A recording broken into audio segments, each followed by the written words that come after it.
ایک واقعہ میں اگر نہیں سناؤں گا تو مجھے تکلیف رہے. ہمارے اس اخیر زمانے میں ایک بزرگ گزرے ہیں، حضرت مولانا قاری صدیق احمد باندھوی. آپ نے نام سنا ہوگا. ہمارا ان سے غیر معمولی تعلق تھا. ان کے شیخ اور میرے شیخ ایک ہی، حضرت مولانا اسد اللہ سے. اور لکھنؤ میں پہلی مرتبہ میں نے دعوت دی، حضرت تشریف لائے. جب لکھنؤ آتے تھے اس اطراف کا سفر ہوتا تو میں ہمیشہ ساتھ رہے. تو بات ہے، ایک مرتبہ کلکتے سے ہم حضرت کے ساتھ آ رہے تھے، نکاح کے سلسلے میں گئے تھے. ان لوگوں نے فرسٹ اے سی میں حضرت کا ٹکٹ کرایا تھا اور میرا ٹکٹ کرایا.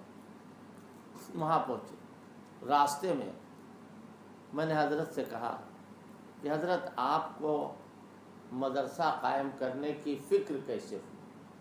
میں نے سوچا اس سے بہتر کوئی سوال نہیں ہے، اس لیے کہ حضرت مصروف بہت رہتے ہیں، کہاں مجمع میں سوال کر پاتے.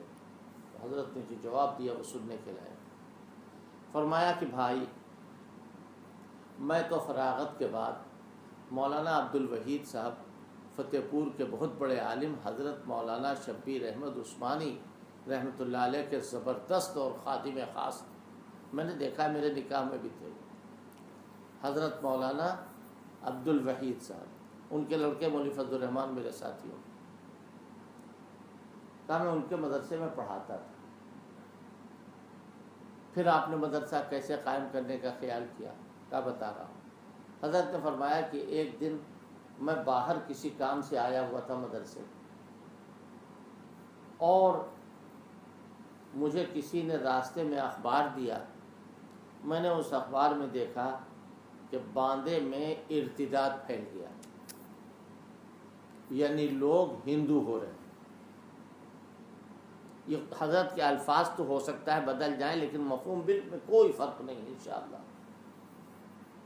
کہا کہ بس اس کے بعد میں اپنا سامان لینے اپنے کمرے میں نہیں گیا. حضرت رونے لگے بتاتے بتاتے. اور کہنے میں نے سوچا کہ صدیق تجھ سے یہ نہیں پوچھا جائے گا تو نے مشکات پڑھائی تھی یا نہیں پڑھائی تھی، یہ پوچھا جائے گا تیرے علاقے میں ارتداد پھیل رہا تھا تو تو نے کیا کیا.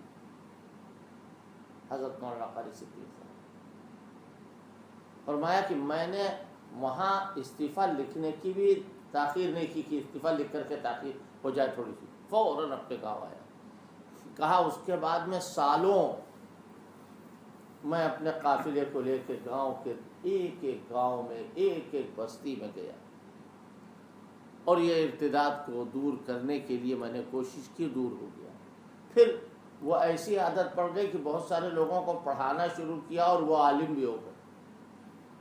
وہی سفر میں وہی سفر ہو رہا ہے، حضرت پڑھا رہا ہے، پورا مدرسہ چل رہا ہے. موونگ، جیسے ہاسپٹل ہوتا ہے نا چلتا پھرتا، ویسے چلتا پھرتا مدرسہ قائم ہو.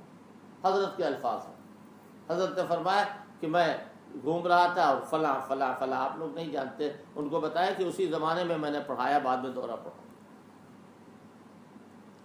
اور پھر مدرسہ قائم ہوا. اب کی تو میں بات کر نہیں رہا ہوں، لیکن حضرت کے وقت کی برکتیں ناقابل بیان، ناقابل بیان. اور حضرت نے ماشاءاللہ مدرسے کی لائن سے بھی کام کیا. لیکن داعیہ کیسے پیدا ہوا؟